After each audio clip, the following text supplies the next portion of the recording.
স্বাগত জানাই প্রণাম। বন্ধুরা, আশা করি আপনারা কেমন আছেন। গরমে খুবই ভালো আছেন, আমরাও ভালো আছি। তাই বন্ধুরা, আজ আমি আপনাদের কাছে এই গরমে দেখুন আমি ঘাম দেখুন ঝরছে, তাই আমি গরমে এই পয়সিনা রেসিপি খুবই ভালো লাগবে। তাই বন্ধুরা, আজ নিরামিষ রেসিপি শেয়ার করব। প্লিজ ভিডিওটা দেখবেন, ভালো লাগলে করবেন একটা লাইক আর একটা সাবস্ক্রাইব। চলুন তাহলে আমি বানিয়ে দেখাচ্ছি। ভিডিওর মধ্যে কিছু টিপস ট্রিক থাকবে, সেটা আপনাদের অনেকেই কাজে লাগবে কুকিং ক্ষেত্রে। তাহলে আপনারা প্লিজ মন দিয়ে দেখবেন।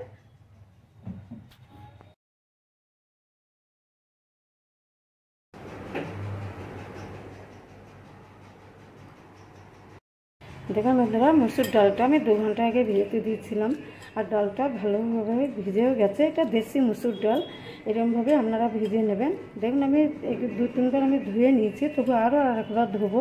এবার জলটা ছেঁকে নেব। মসুর ডালটা ভালো করে ধুয়ে দেখুন আমি জলটা ছেঁকে নিয়েছি। এবার এটা পিষে নেব। মসুর ডালটা দেখুন ভালো করে আমি ধুয়ে নিয়ে জলটা ফেলে দিয়েছি। এবার আমি ডালটা পিষে নেব। নিচে একটা মিক্সির মেশিন।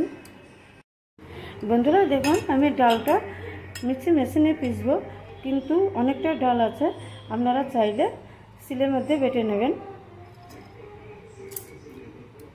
প্রথমে ডালটা আমি এতটাই পিসবো, এর মধ্যে সামান্য জলও দিয়েছি। দেখুন ডালটা 1 চামচে ভালোভাবে পিসাও হয়ে গেছে। বন্ধুরা দেখুন ডালটা খুব টাইট নয় আর খুব ঢিলেও নেই, এরকমভাবে আপনারা ডালটা পেস্ট করে নেবেন। ডালের মধ্যে 1/2 চামচ মতো লবণ দিয়ে দেবো। এটা বেশ করে 10 মিনিট ঘাঁটবো। ডালটা আমি বেশ করে ফেটে নেব। এরকমভাবে যত ঘাঁটবেন ডালটা ফেটে উঠবে আর বড়াটা ভালো হবে, খেতে টেস্টি হবে।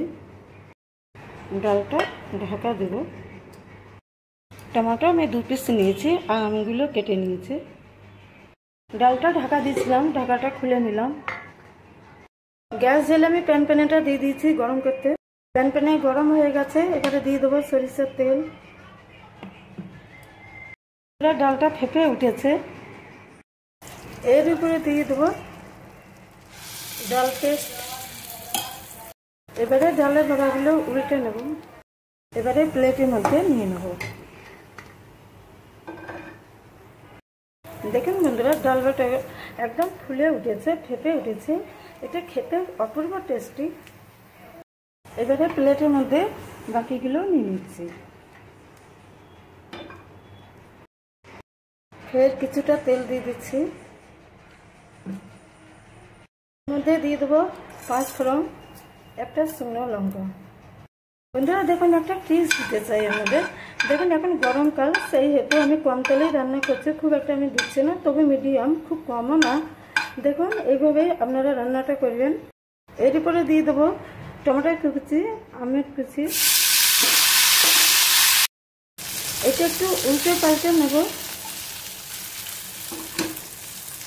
এবারে এর মধ্যে দিয়ে দেবো লবণ, চিলি পাউডার, হলুদ পাউডার।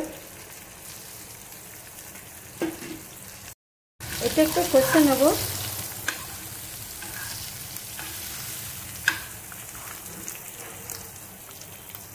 এটা মানে গুঁড়ো মশলা, সেইতে 1 ছিটে জল দিয়ে দেবো। একটু নেড়ে নেব। এবারে যেটা মেন মশলা হচ্ছে সর্ষে পেস্ট। বন্ধুরা এই সাদা কালো সর্ষে আমি পেস্ট করে নিয়েছি।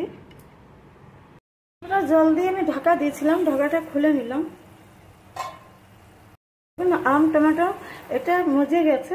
এবারে এর উপরে দিয়ে দেবো ডালের বড়া। উল্টো পাল্টে নেব।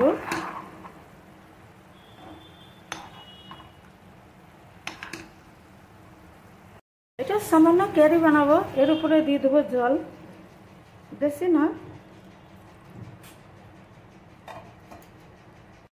দেখতে পাচ্ছেন বন্ধুরা একদম কম তেলে রান্না, আর দেখুন এইভাবে মানে দেখতে অপূর্ব লাগছে, কি বলবো। দেখুন বন্ধুরা আমি কম তেলে রান্না করছি, এইভাবেই আপনারা রান্নাটা করবেন গরমকাল এখন। এবারে এর উপরে দিয়ে দেবো সর্ষে পেস্টটা। এইটা মেন মশলা। বাটি ধোয়া জলটাও দিয়ে দিচ্ছি। এর মধ্যে আমি সর্ষে দিয়েছি, সেই হেতু আমি আঁচটা কমিয়ে দিয়েছি। এবারে ধীরে ধীরে এটা একটু নেড়ে নেবো, নাড়াচাড়া করব। বন্ধুরা দেখুন, এর মধ্যে দিয়ে দেবো খান্ড। খান্ড না থাকলে আপনারা চিনিও দিতে পারবেন।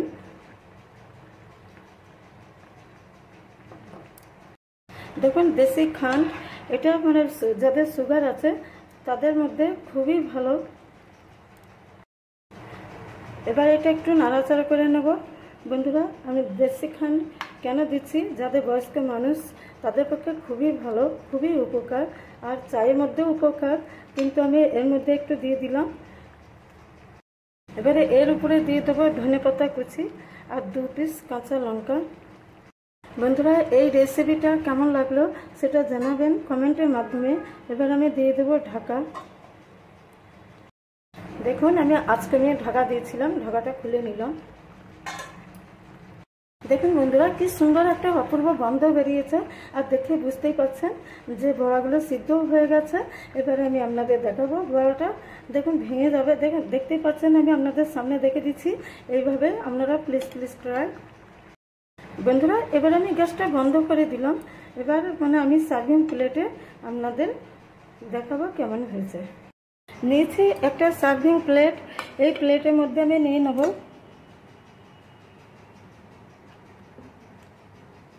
দেখুন বন্ধুরা আমি ধীরে ধীরে রান্না করছি, আমগুলো ভাঙেও নি, টুকরো হয়নি। অলরেডি বন্ধুরা একদম ইজি রেসিপি, কম মশলা আর কম তেলের মধ্যে আমি রান্নাটা দেখালাম। বন্ধুরা দেখুন কাঁচা আম আর কাঁচা টমেটো আর মসুর ডাল দিয়ে যে বড়া একদম একেবারে জমে গেছে, আমার তো মুখ দিয়ে জলও পড়ছে, জল না কি বলবো আপনাদের। বন্ধুরা এটা গরম ভাতে জমে যাওয়া রেসিপি, এটা রুটির সাথেও জমবে। তাহলে বন্ধুরা ভিডিওটা কেমন লাগলো আপনারা করবেন একটা লাইক, একটা সাবস্ক্রাইব। কমপ্লিট বন্ধুরা, যে প্রসেস আমি বানিয়ে দেখালাম সেটা আপনারা ঘরে চটপট একবার ট্রাই করুন না, খুবই ভালো লাগবে। এটা দেখুন নিরামিষ রেসিপি, আপনাদের কাছে খুবই ভালো লাগবে। তাই বন্ধুরা আপনারা এই ভিডিওটা ঘরে প্লিজ ট্রাই, আর ভালো লাগলে করুন একটা লাইক। তাই বন্ধুরা আমি নেক্সট ভিডিওতে ফিরে আসবো। আপনারা ভালো থাকবেন, সুস্থ থাকবেন। Thank you, tata.